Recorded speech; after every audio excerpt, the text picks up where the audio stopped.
Olá, hoje a gente vai falar na aula 2, né? E o nosso tema da aula 2 tem tudo a ver com aquilo que eu já falava na aula 1, que é a questão da identidade desse profissional, né? Do supervisor pedagógico, que é como a gente convencionou chamar, né?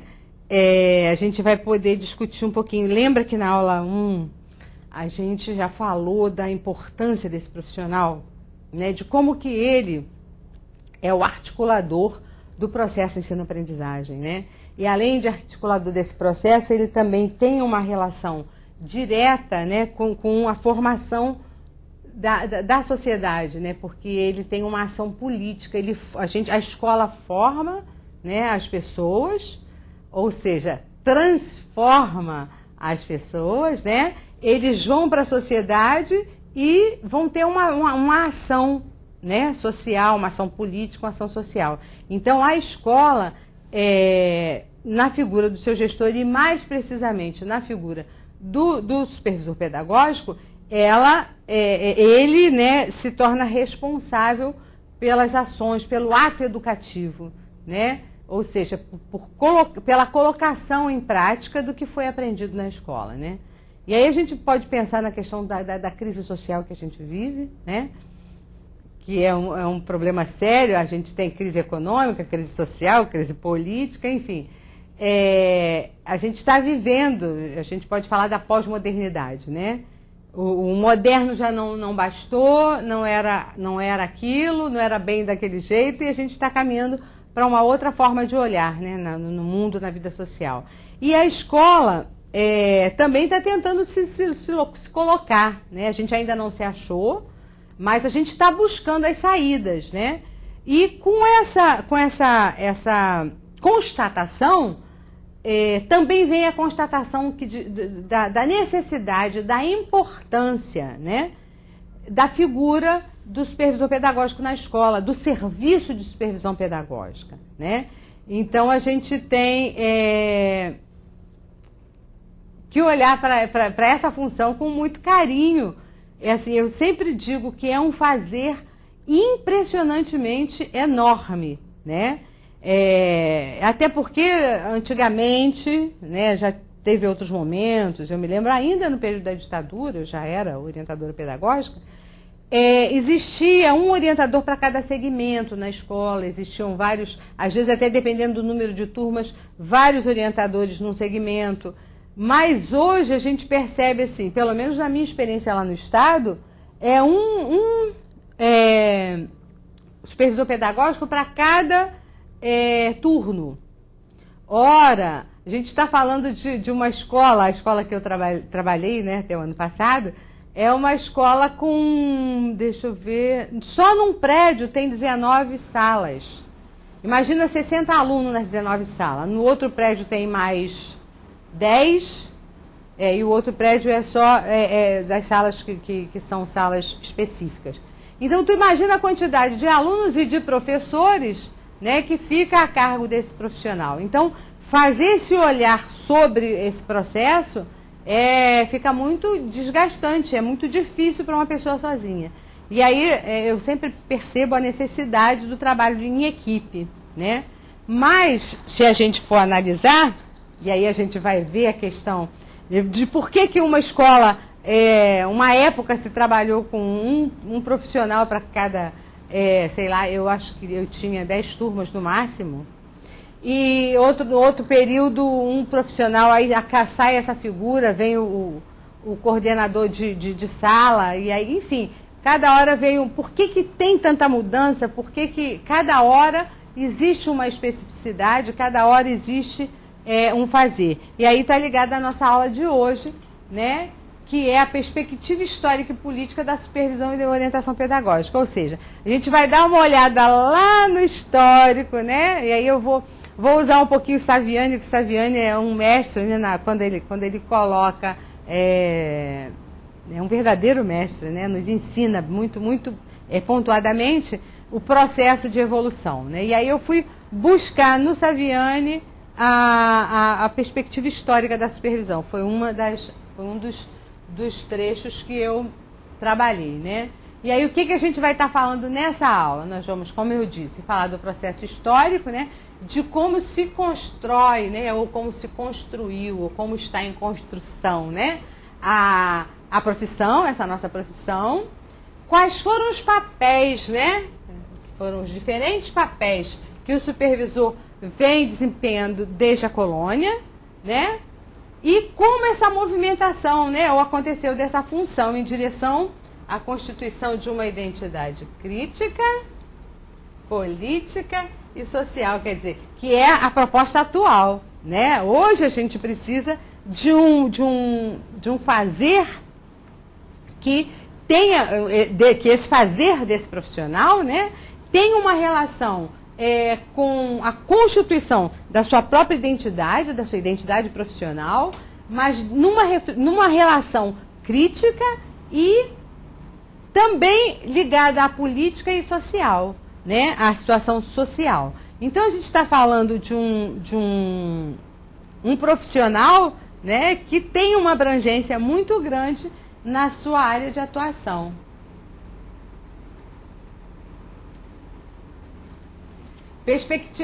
Foi muito. Bom, então a gente tem lá a perspectiva histórica e política da supervisão e orientação pedagógica. Como eu disse, a gente foi lá buscar no Saviani, né, que fez belíssimamente essa analogia que deixa a gente bastante empolgados, né? Eu fiquei bastante satisfeita de trabalhar com o texto dele, né? Ele vai lá nas comunidades primitivas, né? Ele vai fazer a gente refletir um pouquinho sobre todo o processo de construção dessa figura, né?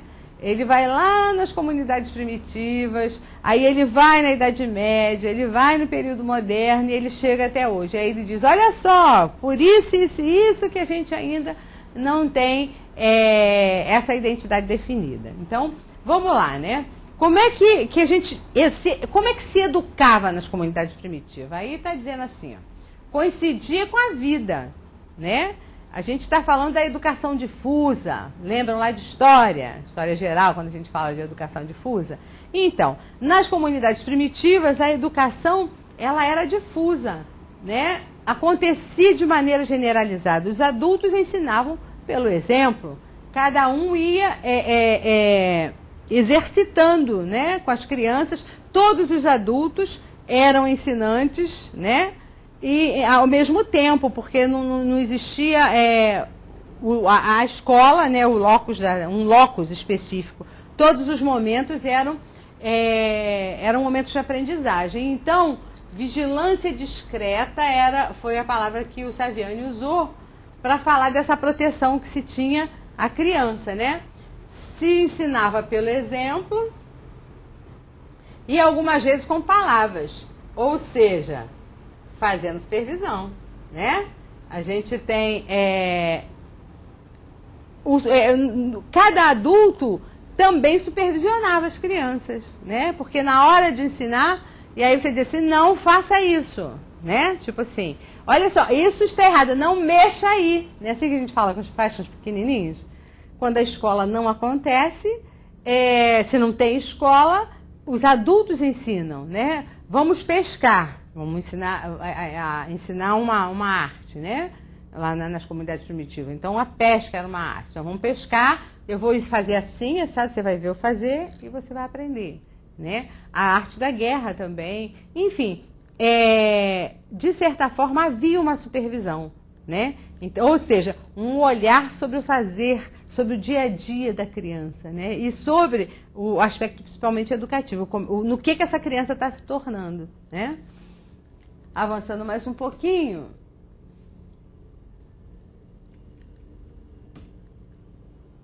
Bom, lá nas comunidades primitivas, lá a educação coincidia com a vida. Os adultos se educavam de forma indireta por meio de... Isso a gente acabou de ver, isso está repetido. Desculpem. Vamos lá, vamos avançar. Bom, aí o que a gente tem nessa comunidade primitiva?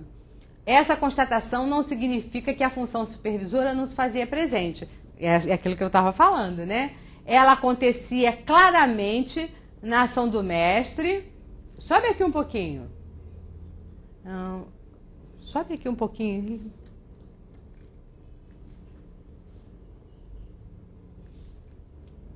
Deixa eu tentar tirar isso daqui, que não está indo.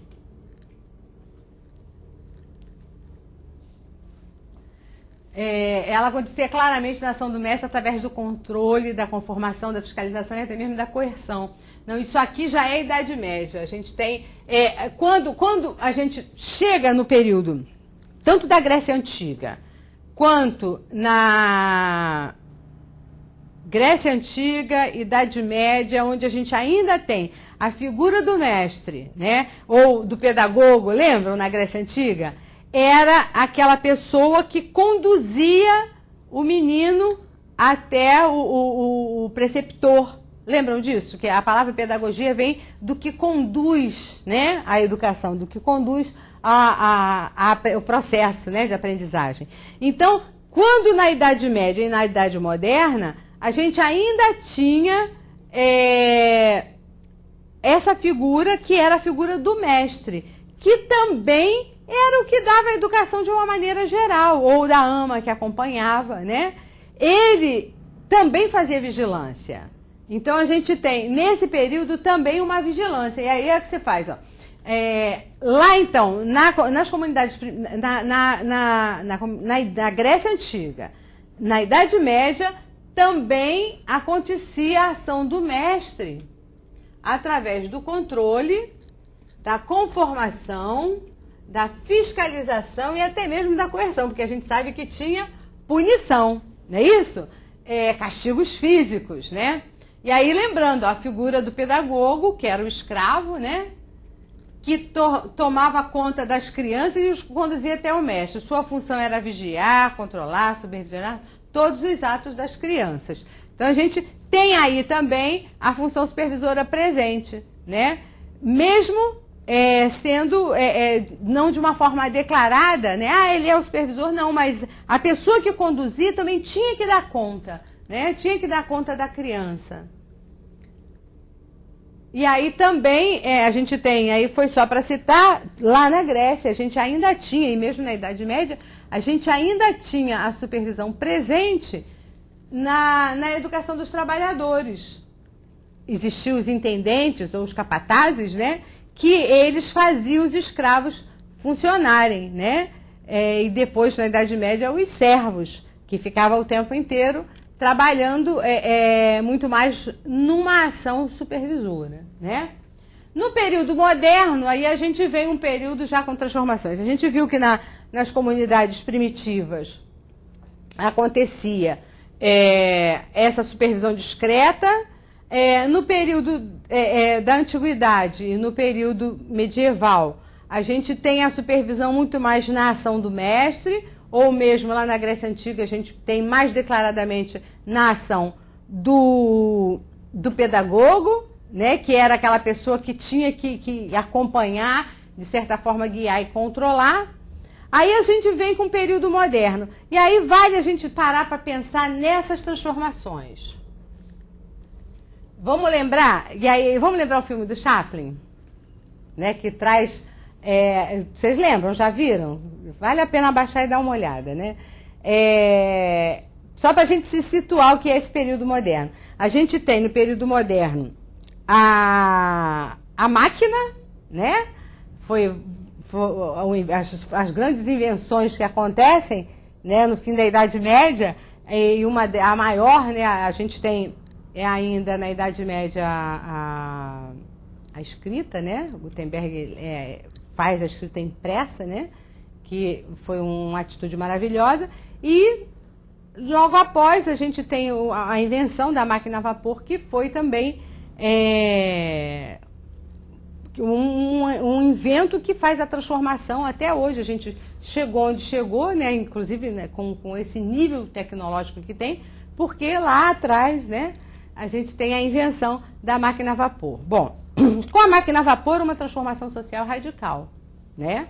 A gente tem as fábricas começam a funcionar, o artesanato, né? A vida artesanal, ela perde um pouco o sentido, o feudo acaba, o servo da gleba vem ser proletário na fábrica, também acontece a queda da monarquia, né? A burguesia ascende ao poder, toma o poder, né? E aí a gente toma como exemplo a Revolução Francesa, enfim, e aí a gente tem um panorama totalmente diferenciado, né? Na educação, os movimentos, a gente tem o movimento iluminista, enfim. E mais do que isso, né, para que esses inventos acontecessem, para que esses inventos fossem declarados, a gente tem a ciência começando a ter um papel preponderante nessas invenções, porque passou-se a entender a importância de investir na ciência para que as invenções acontecessem, né? Que tinha o século, né? O século, a gente está falando especialmente do século XVIII, que é um século eminentemente voltado para as questões científicas, né? Onde a ciência passa a ter poder, né? Século XVIII, XIX, a ciência, e até hoje, né? A gente está sempre procurando dar o caráter científico a todas as discussões, né? A gente, tem coisas que são ditas, mas não são comprovadas, né? Não tem validade, e a gente só valida o que é científico, né? Se isso é certo ou errado eu não sei, mas isso faz parte do mundo moderno e do mundo pós-moderno também, né? Então, o que a gente tem? Nesse período, transformações muito grandes. Como eu já disse, a ciência fazendo valer e ela entrando de sola no processo produtivo, onde a gente tem um modelo capitalista instalado, né? A gente está falando de um modelo onde a busca pelo lucro é incessante, né? O capitalista, ele busca o tempo inteiro que as atuações, as atividades, elas tenham lucro. E com esse lucro, só poderia ser obtido através de novas invenções, e aí sim a gente tem a ciência associada ao processo produtivo. Por quê? A produção, né? E aí a gente, se for analisar o próprio processo de trabalho, né? O modelo taylorista, né? Analisando, eles já tinham, né? Existia todo um olhar científico para os tempos e movimentos dos funcionários, os tempos e movimentos das máquinas. Taylor é quem faz isso, né? Ele faz essa observação quando ele percebe que se estabelecesse quantos minutos cada um tinha que ficar, né? E aí o processo vai se dando assim, a partir de cada um tem que gastar tanto tempo fazendo isso, e as ações foram se fragmentando, e naturalmente foi tendo uma agilidade o processo, né? Depois o Ford vem com as esteiras, né? E aí o processo ficou todo fragmentado, mas isso já foi resultado de pesquisa, de observação, de análise, de estudo científico que o Taylor fez, né? E depois as próprias máquinas. E aí, bom, para lidar com essas máquinas tinha que haver o quê? Minimamente algum estudo. Não dava para ser totalmente sem estudo, né? A gente precisava que um grupo, e aí a gente não está falando que no período moderno todos tinham estudo, ou todos queriam estudo, ou o grupo que ascende ao poder determina que todos deveriam ter estudo, mas pelo menos um grupo da população deveria ter estudo, e aí que a classe média, né, acontece, porque esse grupo ia ocupar os cargos burocráticos, os cargos que iam fazer movimentar, né, todos os processos das fábricas e em seguida das indústrias. Então, a gente tem que a cultura passa a ser, não é mais espontânea, né? Ela passa a ser sistemática, ou seja, ela acontece de maneira sistemática, vai se produzindo cultura de uma forma determinada, né?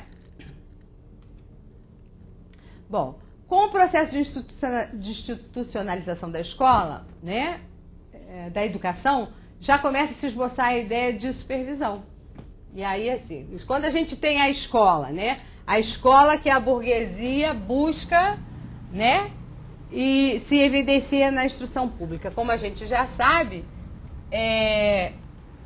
essa necessidade, né, passa a ser uma necessidade de grupos, né? Como é que eu coloco, como é que a minha fábrica, e aí mais tarde a minha indústria, vai funcionar, né, de forma que todos consigam trabalhar de maneira eficiente, eficaz. Bom, um grupo vai ter que aprender a ler, um grupo vai ter que aprender a escrever, um grupo vai ter que aprender a lidar com as máquinas, e aí a escola passou a ser necessária, né? Como nesse momento os liberais não querem assumir, né, esse controle, né, porque esse controle também vem ligado à oneração, né, à escola pública. Então, transforma-se a educação num processo público. E aí a gente tem a instrução pública acontecendo de maneira radical. A gente está falando aí do século XVI e XVII. E mais tarde, século XVIII, XIX, com a industrialização. Essa escola passa a ser muito mais necessária, né? À medida que foi ampliando o uso das máquinas, ampliando o modelo, né, de atuação na indústria, né, primeiro nas fábricas, mais tarde na indústria, a escola vai se tornando uma necessidade. E aí sim a supervisão pedagógica passa a ser clamada dentro do mundo empresarial, do mundo capitalista. Bom, aí a gente vai falar agora da construção histórica desse profissional aqui no Brasil. Né? A gente tem lá ainda no século XVI, com a chegada dos jesuítas, né? E aí só depois da morte do padre Manuel de Nóbrega, porque antes ele não aceitava que a gente tivesse, que aqui os jesuítas utilizassem o Ratio Studiorum, que era um plano de estudo, lembra? A gente já leu lá, eu botei aqui, linhas mestras da organização didática, sublinhando o espírito que deveria animar toda a atividade pedagógica da ordem. Esse Ratio Studiorum, ele já previa, né, era como se fosse o projeto pedagógico dos jesuítas, né? Ele já previa uma série de regras, inclusive a figura de um supervisor. Então, olha que interessante, a gente já tinha encaminhado, desde a nossa colonização, a figura do supervisor. E aí a gente sabe que os jesuítas, eles vieram para ajudar a fazer o nosso índio, né, se tornar dócil. A gente sabe que eles vieram e que a educação que eles trouxeram beneficiou muito mais a burguesia. A gente sabe, mas a gente sabe também que eles eram uma excelente organização educacional, né? E aí a gente está falando de 1500, gente. A gente está falando ali, eles vieram para cá em 1549, né? E eles já tinham, desde a Europa, toda a sua organização, inclusive a da supervisão, que não era naturalmente com o nome supervisão, mas já tínhamos a supervisão. Aí a figura do prefeito de estudos era o nome do supervisor, né? E aí existia lá no Ratio Studiorum várias regras, né? E tinha regra para professor, regra para diretor, enfim. O prefeito de estudos, ele tinha também uma série de regras, e eu trouxe algumas. Eu acho que, eu não sei se foi o Saviani que colocou, mas eu trouxe nas pesquisas que eu fiz algumas dessas regras para a gente ver como que a presença da supervisão já estava lá, de verdade. Ó. Então, a regra número 1 estabelece que é dever do prefeito, né, a gente está falando do prefeito de estudos, organizar os estudos, orientar e dirigir as aulas. Regra número 5, que o prefeito se incumba de lembrar aos professores que devem, olha que engraçado, que devem explicar toda a matéria de modo a esgotar toda a programação. Isso parece tão novo, não é, gente? Nem parece que foi em 1500, né? A gente parece que a gente está vendo uma regra que está escrita aí há poucos dias. Pois é, já tinha lá no Ratio Studiorum essas regras, a número 1, a número 5, e ainda tem mais uma, que fala sobre a figura, a regra 17, né? Que fala olha lá, ó, a função do prefeito de estudos em ouvir e observar os professores e de vez em quando assistir suas aulas e também ler o apontamento dos alunos. Ora, gente, eu me lembro em 90 e pouco, quando eu foi em 90, mais precisamente, no finalzinho de 90 eu fui coordenada da escola particular, e lá, e a gente está falando em 1990, lá a função do coordenador também era acompanhar os planejamentos, visitar as salas de aula com os planejamentos na mão e também pegar os cadernos dos alunos para ver se estava adequado com o que o professor tinha planejado. Então, olha, é muito interessante porque eles de fato foram muito eficientes na questão da educação, né, das propostas. Eu não estou dizendo que isso seja o correto desta forma, né? Eu tenho minha visão, aos poucos eu vou dizendo para vocês como é que eu acho que essa supervisão tem que ser, a supervisão que eu defendo, né? E que os teóricos, de uma maneira geral, defendem, né? Mas o que eu aponto é como que a gente ainda, né, até o finalzinho do século passado, a gente ainda utilizava recursos que foram estabelecidos pelos jesuítas lá. E a supervisão que a gente tinha aqui também era uma supervisão com esse caráter, né, de supervisionar mesmo, né? Enfim, e aí a gente tem a Reforma Pombalina. Todo mundo lembra que na Reforma Pombalina foi o quê? Foi a expulsão dos jesuítas daqui, né, e acabou o sistema, né? E aí, de certa forma, não tem mais prefeito de estudo, não tem mais supervisão.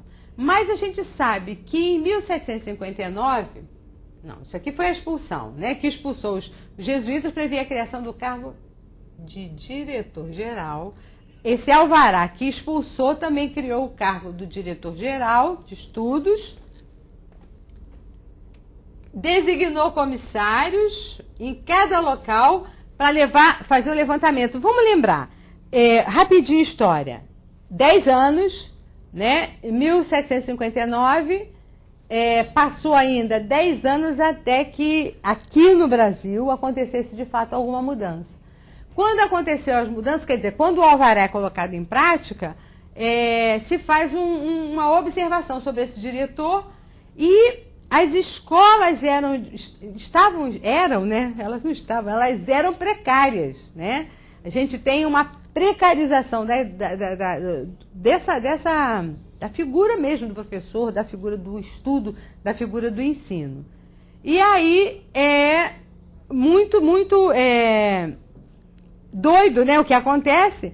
Eles queriam assumir e Pombal tinha uma necessidade quase brutal que desse certo, né? Ele era o primeiro-ministro do rei, né, Dom José, e ele precisava que desse certo, inclusive o processo de educação, porque, vamos lembrar, ele era um déspota esclarecido e eles acreditavam que o povo tinha que ter direito a alguma educação, mas isso não quer dizer que aconteceu uma reforma da escola boa, básica, né? A gente tem aí os nossos primeiros vestígios de escola pública, foi com Alvará, foi, né, 10 anos depois da expulsão dos jesuítas, e aí se percebe, né, que as escolas estavam em estado deplorável e se fez, inclusive, um concurso público, e aí se precisava saber quantas escolas tinha, qual o estado dela, e aí a figura do supervisor, esse supervisor da supervisão escolar aparece aí, né? Então a gente já tem lá essa figura acontecendo. Bom, aqui, olha, englobava aspectos políticos, administrativos, na figura do diretor-geral. E ele tinha ainda um grupo, né? Olha lá, ó. E a direção e fiscalização, coordenação e orientação do ensino aos comissários. Ou seja, eram os que participavam da comissão de diretores de estudos. Mas sempre com um diretor-geral acompanhando esse processo, né? Então, a gente tem aí também no século XVI, aqui no Brasil, a figura do supervisor muito presente. Primeiro com os jesuítas e depois, quando faz a reorganização do ensino, inclusive se pensa no ensino público, a gente tem o diretor-geral e os comissários de ensino voltados também para fazer essa inspeção, né, e orientação. E aí, Império.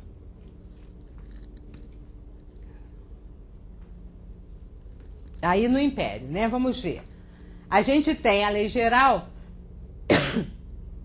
de 1827, né? Logo depois da independência, que instituiu as escolas de primeiras letras. Vamos ver o artigo 5 dessa lei? Determinava o estudo a partir do método de ensino mútuo. Então, o que a gente está dizendo? Esse método de ensino mútuo era um método onde um professor só trabalhava.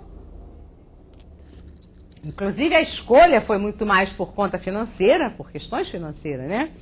Um professor trabalhava, um professor era contratado. E com ele, vários monitores. Então, uma escola, aí eu não sei a proporção, que ainda não pesquisei isso, mas vamos imaginar que uma escola com 5 turmas podia ter somente um professor e 5 monitores, né? O professor era o único que era formado e os outros eram os alunos, os que saíam melhor, que iam fazendo, ensinando os colegas, e eles tinham essa atuação. Então, nesse momento, o professor, ele tinha a função supervisora, porque ele supervisionava os monitores, né?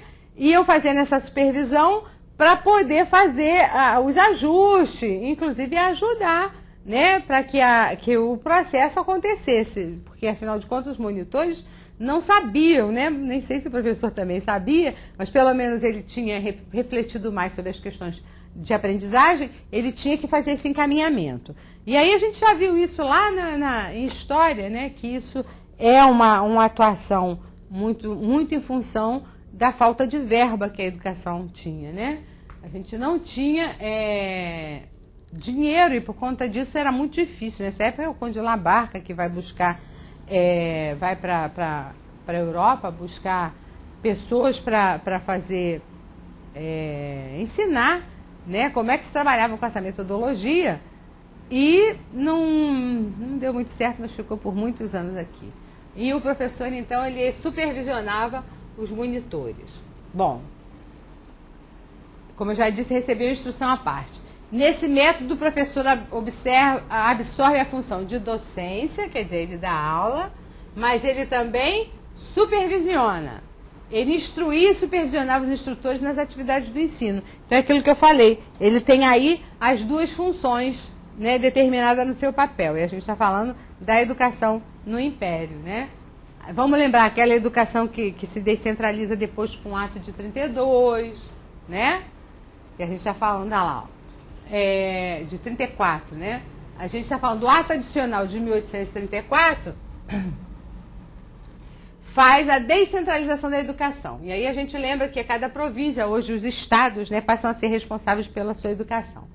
Então, o ministro do Império, ele já estava consciente de que precisava de um inspetor de estudos. Ele chega a reclamar, a gente coloca até a fala que ele coloca aqui no relatório, ó, ele advertindo. Ó. Um desses remédios, quer dizer, a situação estava deplorável, as escolas, quando chega no período do Segundo Império, né, que a gente tem aqui o período da regência, né, que Dom Pedro II ainda era pequenininho, a gente tem a regência trina, que ficou, o ministro do Império, ele observa a situação ruim que as escolas estavam e ele diz, ó, um desses remédios, quer dizer, uma possível salvação teria sido o estabelecimento de uma supervisão permanente. E aí a gente já está começando a construir a figura desse supervisor que a gente tem hoje, né? Uma pessoa permanentemente na escola, não mais um visitante, não mais aquele que passa, mas uma pessoa que permanentemente está na escola para poder observar as lacunas, fazer relatórios e até... Lembra que a supervisão, ela tem que ter uma relação com o exterior? Então, ela tinha que estar também, e nesse momento, quando o ministro do Império fala disso, ele está falando de um supervisor que também veja lá fora e veja aqui dentro e veja as possibilidades e descreva as impossibilidades, né? Então, a gente já tem também, nesse momento, a figura, né, do supervisor. Na reforma Couto Ferraz, estabeleceu a missão do inspetor, né? E aí a gente tem mais uma nomenclatura, né? O inspetor, né? Supervisionar todas as escolas. Então a gente tem aí, esse inspetor é o mesmo supervisor, aquele do supervisor escolar. Lembra lá da primeira aula? A supervisão escolar, supervisão pedagógica, a supervisão escolar. Esse inspetor, ele tem um caráter muito de supervisão escolar. E a gente, ó, ele presidia os exames dos professores, conferia diploma, autorizava a abertura de escolas particulares e também fazia a correção dos livros. Porque nesse período o Estado dava os livros. Lembram disso? Que o Estado era responsável, ele mandava os professores e os livros. O município tinha que arranjar o local, né? Fazer essa interlocução, né? Enfim, então a questão qual é nesse momento? Já existia a necessidade da organização de um sistema nacional, né? E a ideia de supervisão foi ganhando contornos mais nítidos, porque se tinha a ideia, né, já existia uma necessidade muito grande de que os serviços educacionais já fossem sendo mais ou menos organizados, né? E essa organização ainda vinha muito falha, muito lacunada, né? Então, a gente já tem nesse período essa arrumação, né? E eram dois os requisitos que mais se observava, né, para a atenção maior, né? A organização administrativo-pedagógica do sistema, por isso o sistema nacional, né? A gente fala, bom, o Brasil precisa ter uma educação com a sua cara, né? E a própria organização das escolas, e aí a proposta foi organizar em grupos escolares. Vocês se lembram que lá em São Paulo, o primeiro estado, né? A gente tem, quando dá a reforma de 20, é o primeiro estado que consegue fazer uma organização melhor da educação, né? Que ele organiza as escolas em vários níveis, né? Então a ideia de grupo escolar, ela era uma ideia nacional, né? E a gente está falando assim já do final do Império, né? Já existia uma ideia nacional desde esse período, né?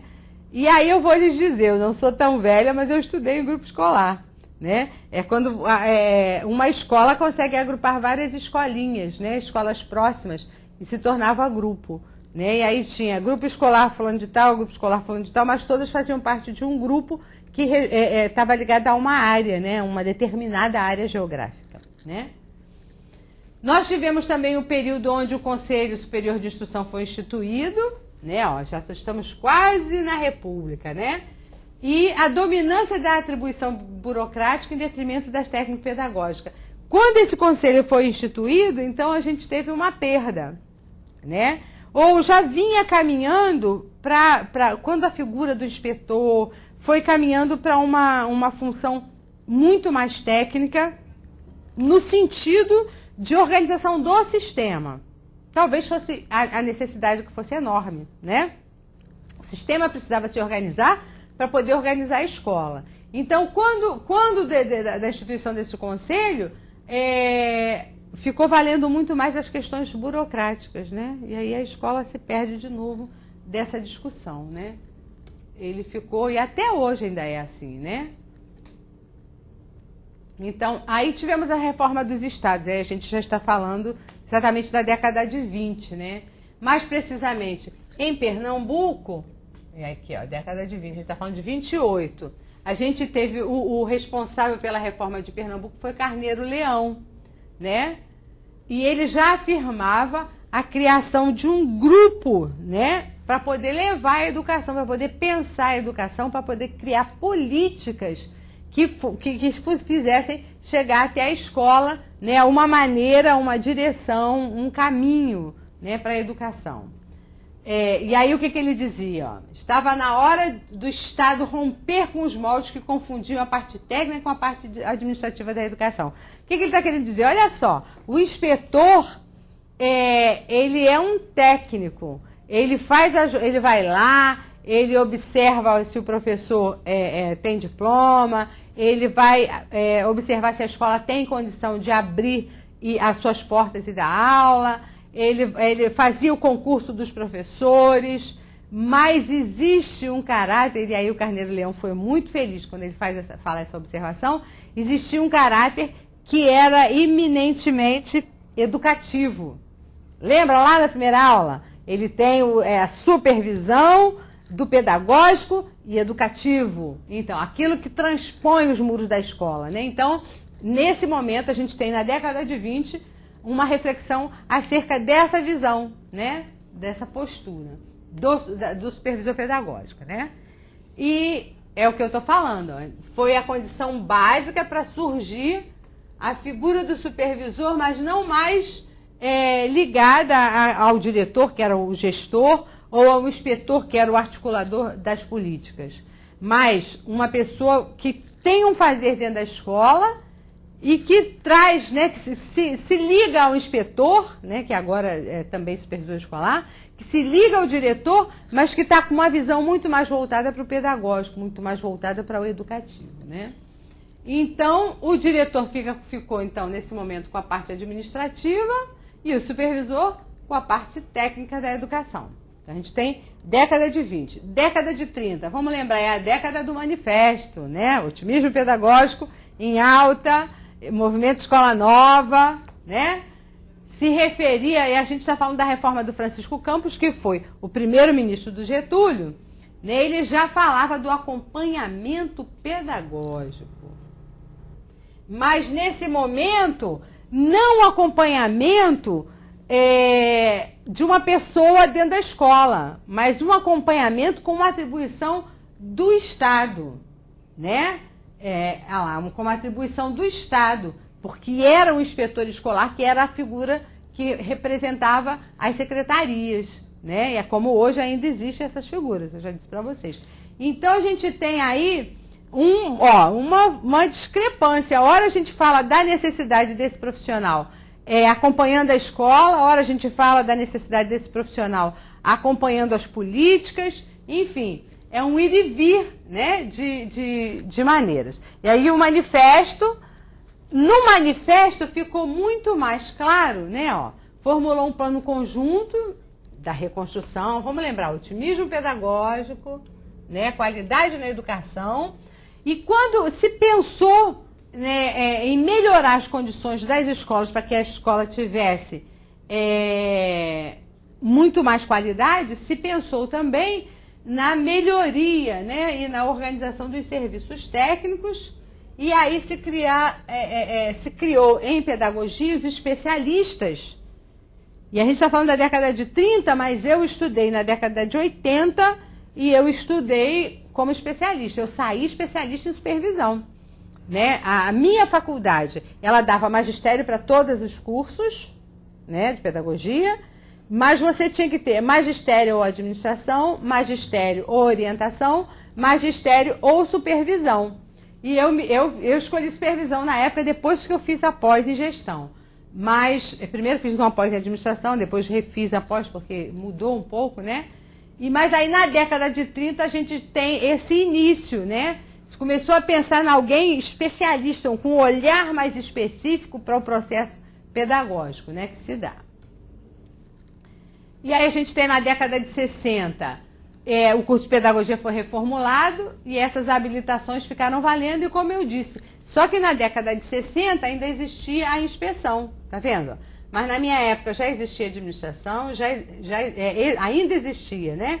A administração, a supervisão e a orientação. Na década de 60 estava incluso a figura do inspetor, que era essa pessoa que faz essa avaliação e essa relação, o elo, né, entre escola. E aí a gente está falando da década de 60, o período tecnicista, né? A gente sabe que o que ficou sendo valorizado? Os aspectos muito mais burocráticos, né? E aqui, o Taviani chega a falar, né, o processo da eficiência, né, de produtividade, a aplicação do modelo taylorista ao trabalho pedagógico. E aí a gente tem aí um bom retrocesso. A nova estrutura do curso de pedagogia abria essa margem, né, de profissionalizar a supervisão.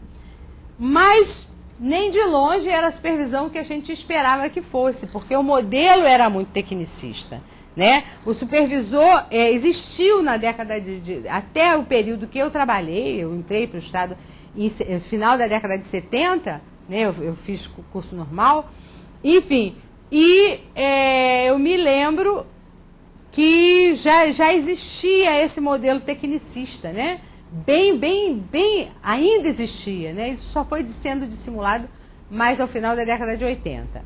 Então a gente era obrigado a cumprir os currículos que eram feitos lá nos laboratórios de currículo, ou seja, nas secretarias de educação, algumas equipes faziam cumprir os currículos, eles faziam, e nós supervisores, né, na época eu era orientadora, eu tinha que fazer cumprir, e aí a gente está falando de 82, 83, 84, a gente tinha que fazer cumprir o que essa equipe de especialistas organizava lá. Né? O modelo tecnicista era assim. Então, planejava-se uma aula e dizia-se o que a gente tinha que fazer, mesmo que a escola fosse a escola rural. Né? Era um modelo só para todo mundo. E o supervisor, ele era a pessoa encarregada de fazer acontecer. Né? Ele tinha um caráter já mais militarizado, como a década já vinha prescrevendo. Né? E aí o Saviani lembra assim, olha só, você cria a identidade numa profissão de um jeito, ó. Ou porque existe uma necessidade social, ou porque ele tem uma identidade própria. Como a gente ainda está sem essa identidade, né?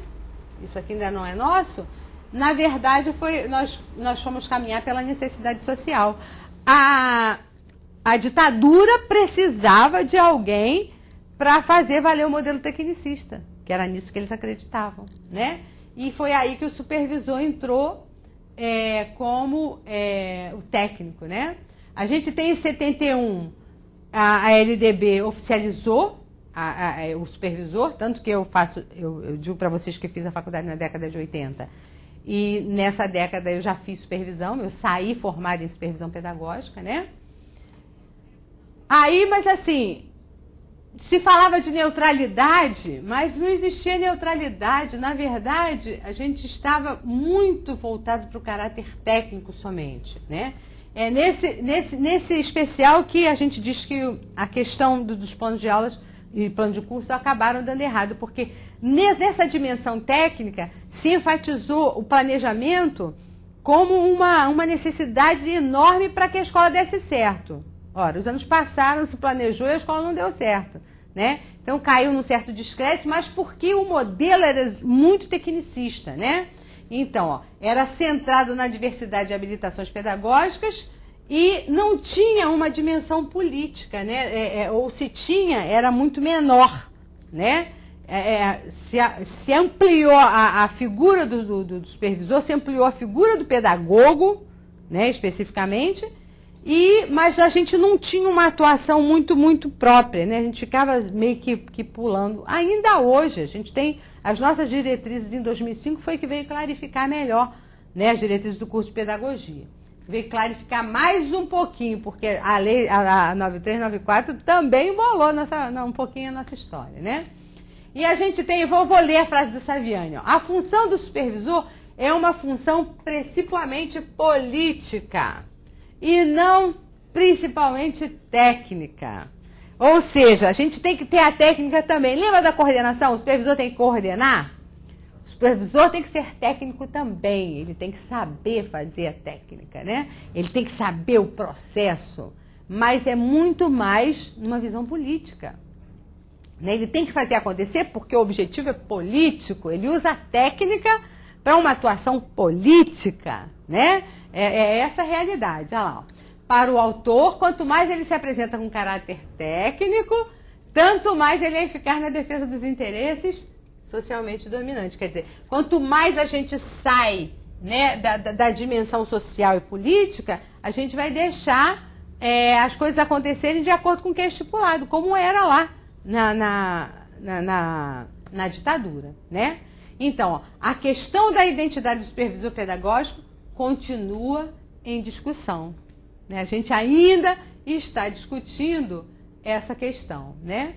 Então, o que a gente tem hoje? A supervisão pedagógica vai além do contexto pedagógico, pois se espera que o trabalho educativo contribua para o desenvolvimento da consciência necessária à transformação das relações sociais, seja uma necessidade cuja necessidade alcança a esfera planetária. A gente está falando do ser humano. A gente está falando da formação humana, né? Aqui o supervisor vai contribuir. Então, quando eu digo que é necessário, né, que haja esse envolvimento do supervisor, a gente viu que o aspecto, quer dizer, como é que ele vem? Ele já existe meio que, no Brasil especialmente, ele existe desde os jesuítas.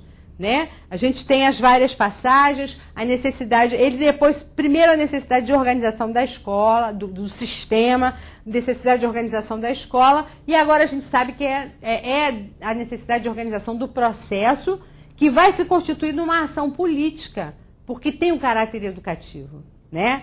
Então, é esse profissional que a gente precisa trazer a identidade dele, a gente precisa reafirmar essa identidade. Né, daquele que está implicado socialmente e politicamente.